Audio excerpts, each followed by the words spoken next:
Everyone talks about machine identities and outages. Yes, they're bad. So I have a fun time preaching about one of the real problems here.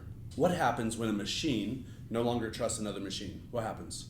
We stop communicating. So if your certificate is out, we can no longer talk. We don't do business. So that's pretty bad, right? We stop business.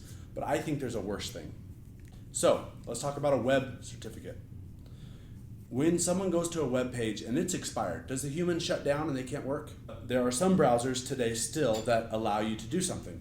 So you're going to go to a web server, you're going to try and authenticate, and you have an outage. You have a certificate that's expired. Or a chain that mismatches or whatever. What's going to happen? What do you get? You get a warning that says, hey, there's something wrong with this certificate.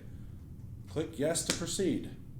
If I'm phishing and I have a bad certificate, and let's say you click the link and you go and you get a warning because the certificate doesn't match the domain, you get a warning. Guess what? The warning is the same unless you go start reading details.